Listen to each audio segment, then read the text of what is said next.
Coucou les filles, j'espère que vous allez bien, surtout que vous me voyez. Il fait pas très bon chez moi, il pleut, comme chez tout le monde d'ailleurs. J'espère que tout le monde se porte bien. Je vais essayer de régler ça, espérant que vous me voyez mieux. Bon, voilà, aujourd'hui je vais vous parler de quelque chose de simple, mes cheveux. Quoi d'autre? Mes cheveux. Allez, on y va. Ben, je vais vous parler de quelque chose que je veux vous dire, qui est la différence entre l'huile de copra et l'huile de coco. C'est parti. Ici, nous avons de l'huile de coco. Cette huile de coco, c'est celle qu'on appelle le beurre de coco. Alors, sur Amazon, il coûte à peu près, on va dire 25 € le litre. Ça ressemble à ça. Par contre, ça sent divinement bon. C'est une merveille. C'est une merveille. Lorsque vous commencez une routine capillaire et que vous avez trouvé au bout de quelques années l'huile qui vous convient, eh bien, vous faites comme moi, vous vous arrêtez. Pour ma part, c'est l'huile de coco. Pour l'instant, elle me convient. Donc, lorsque je veux la garder sur mes cheveux, j'utilise le beurre de coco. Ça. Le beurre de coco. Très bon. De toute façon, mes cheveux, ils aiment.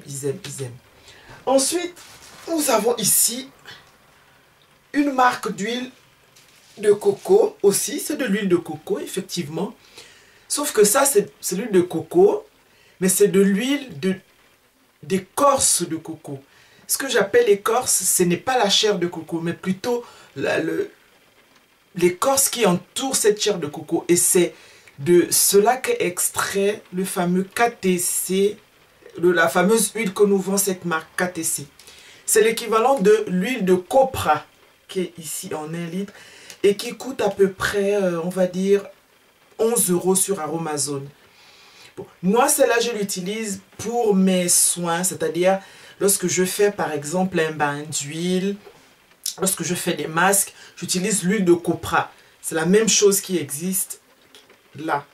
C'est la même chose dans ce pot. Elle est très bon marché, cette huile. Elle est vraiment très bon marché.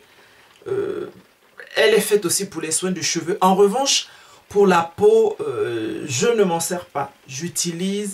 Pour la peau, j'utilise le beurre de coco. La deuxième chose dont je voulais vous parler aujourd'hui, c'est l'opération chouchoutage que je suis en train de faire à mes cheveux. Voilà, je protège un peu là. Oh, comme d'habitude, hein, je ne connais pas me coiffer avec des coiffures absolument abouties comme je vois les autres. Je m'entraîne, mais jusqu'à présent, j'y arrive pas. Donc, je fais une coiffure comme ça. Je mets mes cheveux comme ça. Je protège. Ça donne ça à gauche. Comme ça. De l'autre côté, ça donne ça. Derrière, c'est une espèce de chignon. Je vais peut-être vous montrer ça. Voilà ce que ça donne derrière. Comme ça. Et hop, je me repose un peu et je vais travailler avec ça. Alors, je vous parle de l'opération chouchoutage que je mène pour mes cheveux. Cette opération va durer à peu près 8 mois. C'est-à-dire que je compte la mener jusqu'au mois de décembre 2013. Si je vis jusqu'à cette date-là. Et quelles sont les choses sur lesquelles je vais vraiment insister? La première chose, c'est l'hydratation. Boire mon litre d'eau, faire mon soin par semaine. Un max profond par semaine aussi. Je vais moins les manipuler en faisant des coiffures protectrices, certainement avec mes cheveux.